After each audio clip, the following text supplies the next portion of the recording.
Third generation की बात करें तो इसमें हम लोगों ने कहा था कि ये फ़र्स्ट और सेकंड वाले जो है वो तो आ ही जाते हैं, 7 पिन से याद किया था और इसके स्पेक्ट्रम के लिए, ठीक है। और इसमें जो यूनिक बात है वो है कि सिफुपेराजोन और सिफिक्सिम जो है वो ब्लड ब्रेन बैरियर को क्रॉस नहीं करते। थर्ड और फोर्थ जनरेशन जो है उसकी सारी की सारी ड्रग्स जो हैं वो ब्लड ब्रेन बैरियर को क्रॉस कर जाती हैं एक्सेप्ट सिफुपेराजोन एंड सिफिक्सिम। उसके बाद जो है हम लोगों ने पढ़ा था कि मरसा के लिए तो हम लोग यूज़ कर रहे थे वैंकोमाइसिन, ठीक है, मरसी के लिए। लेकिन ये जो पेनिसिलिन रेजिस्टेंस स्ट्रेप्टोकोकस निमोनिया है इसके लिए हम लोग यूज़ करेंगे ये जो थर्ड जनरेशन की 2 ड्रग्स हैं, सेफ्ट्रायक्सोन एंड सिफुटेक्साइन, ठीक है। उसके अलावा सूडोमोनास के लिए हम सिफुपेराजोन और सेफ्ट एजिडाइम यूज़ करेंगे। बैक्टीरियाइड्स के लिए सेफ्टिसोक्साइम यूज़ करेंगे। और इसके अलावा जो इम्पॉर्टेंट बात है कि सेफ्ट्रायक्सोन पारेंटली देते हैं और सिफिक्सिम जो है वो ओरली देते हैं। ये दोनों जो है हम लोग ड्रग ऑफ चॉइस है फॉर गोनोरिया के लिए सेफ्ट्रायक्सोन और सिफिक्सिम देते हैं, ठीक है। और एक्यूट ओटाइटिस मीडिया के केस में क्या होता है कि हम लोग सेफ्ट्रायक्सोन का जो है वो एक सिंगल इंजेक्शन ज़्यादा इफ़ेक्टिव होता है than 10 day course of amoxicillin, ठीक है। नेक्स्ट हमारे पास इंपॉर्टेंट बात है कि जो सेफ्ट्रायक्सोन एंड सिफुटेक्सिम, ठीक है, उधर था सेफ्ट्रायक्सोन और सिफिक्सिम गोनोरिया के लिए। यहाँ पे सेफ्ट्रायक्सोन एंड सिफुटेक्साइम जो है वो हम लोग मेनिंजाइटिस के लिए देते हैं क्योंकि ये सीएनएस को क्रॉस कर जाती हैं। और अगर जो है वो मेनिंजाइटिस लेम की वजह से हो, लेम अब क्या है, इसमें आ जाता है लिस्टेरिया, उसके अलावा एटिपिकल में जो है माइकोप्लाज्मा आ जाता है, एम से मरसा और ई से इंटेरोकोकाई। अगर मेनिंजाइटिस इनकी वजह से हो तो हम लोग जो है ये नहीं देते, ठीक है, सेफ्ट्रायक्सोन और सिफुटेक्सिम। उसके अलावा जो है अगर जो है नियोनेट को मेनिंजाइटिस है तो हम लोग उसे सेफ्ट्रायक्सोन नहीं देंगे क्योंकि सेफ्ट्रायक्सोन जो है वो बाइल के थ्रू इसकी एक्सक्रीशन हो रही थी, बिलियरी एक्सक्रीशन है। तो और जो नियोनेट है उसमें जो लीवर है वो डिवेल्प हो रहा होता है अभी, तो उसमें हम लोग जो है क्या करेंगे, सेफ्ट्रायक्सोन की बजाय हम लोग देंगे सिफुटेक्साइम दे सकते हैं, ठीक है।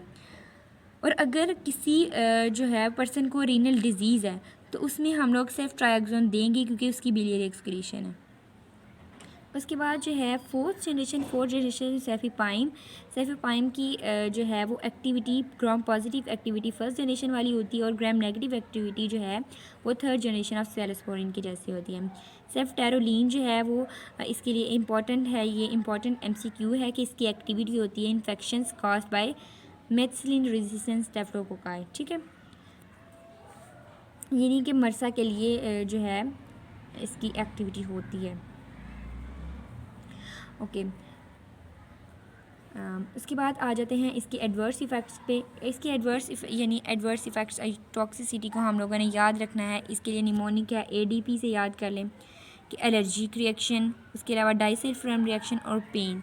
अब एलर्जिक रिएक्शंस जो हैं जो सेफेलोस्पोरिन हैं वो भी एलर्जिक रिएक्शंस काज करा सकती हैं जिसकी रेंज जैसे हम लोगों ने पेनिसिलिन में पढ़ा था रैशिस से लेके एनाफाइलेक्टिक शॉक तक हो सकता है, ठीक है। लेकिन जितनी ज़्यादा पेनिसिलिन की वजह से एलर्जी होती है उतनी ज़्यादा सेफेलोस्पोरिन की वजह से नहीं होती।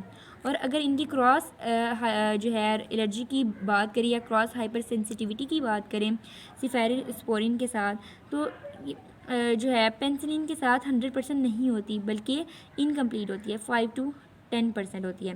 लेकिन अगर सेफेलोस्पोरिन जो है उसके सेम क्लास की वजह से अगर एलर्जी होगी तो वो तो 100% ही होगी। यानी कि सेफेलोस्पोरिन के जो डिफरेंट जनरेशन्स हैं, अगर एक जनरेशन की वजह से एलर्जी हो रही है तो दूसरी जनरेशन की कोई ड्रग है उसकी वजह से भी 100% जो है वो पॉसिबिलिटी है कि एलर्जी हो जाए। और अगर पेनिसिलिन में जो है पेनिसिलिन की वजह से एनाफाइलेक्सिस तक जो है वो पेशेंट जा रहा है तो हम लोग उसे सेफेलोस्पोरिन भी नहीं देंगे क्योंकि बहुत ज़्यादा चांसेस है इसके पेशेंट को जो है वो एलर्जी फेस करना पड़े। उसके बाद आ जाता है पेन। जब से हम लोग जो है वो IM देते हैं सेफेलोस्पोरिन को तो पेन होती है at the site of injection. और इसके अलावा जो है डाइसल्फाम लाइक रिएक्शन में इसका रोल होता है। अब डाइसल्फाम लाइक रिएक्शंस क्या होती हैं, इसमें क्या होता है कि जो है अब सबसे पहले हम लोग समझ लेते हैं अल्कोहल का मैकेनिज़्म, यानी कि अल्कोहल का जो मेटाबॉलिज्म है उसके मैकेनिज़्म को समझ लेते हैं कि इथेनॉल जो है वो एसिटिल्डिहाइड में कन्वर्ट होता है अल्कोहल डिहाइड्रोजिनेज की प्रेजेंस पे, और वो एल्डिहाइड जो है वो एसीटेट में कन्वर्ट हो जाता है एल्डिहाइड डिहाइड्रोजिनेज की प्रेजेंस पे। तो डाइसल्फाइड लाइक रिएक्शंस क्या होते हैं कि जो है जब हम लोग कोई ड्रग देते हैं, ठीक है, तो ये क्या करते हैं कि एल्डिहाइड डिहाइड्रोजिनेज को जो है वो इनहिबिट कर देते हैं, ठीक है। जब एल्डिहाइड डिहाइड्रोजिनेज इनहिबिट हो जाएगा तो एसिटिल्डिहाइड यानी कि एल्डिहाइड्स हमारी बॉडी में ज़्यादा हो जाएंगे। तो एल्डिहाइड जब ज़्यादा हो जाएंगे तो क्या होगा कि वो हमारी बॉडी में वॉमिटिंग, नोज़िया, इसकी वजह से वेज़ोडाइलेशन की वजह से फ्लशिंग होना शुरू हो जाएगी, पाल्पिटेशन, वर्टाइगो, हेडेक स्टार्ट हो जाएगी। तो जो है अल्कोहल यूज़ करते हैं, अल्कोहल कंजम्पशन वाले जो पेशेंट्स होते हैं उन्हें हम लोग क्या करते हैं, ये वाली ऐसी वाली ड्रग्स दे देते हैं। उसमें ये वाली ड्रग्स क्या करती हैं कि एल्डिहाइड डिहाइड्रोजिनेज को इनहिबिट कर देती हैं और जो है इस तरह के जो है सिम्टम्स अपीयर होना शुरू हो जाते हैं। तो इसके लिए हम लोग यानी कि जो है फिर वो अल्कोहल पीना छोड़ देते हैं, ठीक है। उन्हें लग रहा होता है कि अल्कोहल पीने की वजह से ऐसे हो रहा है, लेकिन जो है ये जो हम लोग ड्रग दे रहे होते हैं उसकी वजह से होता है। नॉर्मली जो है जब अल्कोहल इंटेक करते हैं तो ऐसे होता है, लेकिन जब अल्कोहल छुड़वानी हो तो हम लोग ये वाली ड्रग्स देते हैं ताकि ये वाले सिम्टम्स जो हैं, ये जो गंदे गंदे सिम्टम्स हैं, ये प्रोड्यूस हों और जो है बंदा छोड़ दे, तंग आकर छोड़ दे, ठीक है, अल्कोहल पीना। तो ये सारा था हमारे पास सेफेलोस्पोरिन। नेक्स्ट हम लोग जो है जो बाकी छोटी छोटी सी ड्रग्स रह गई हैं वो नेक्स्ट पार्ट पे हम लोग कवर कर लेंगे इंशाल्लाह। ओके।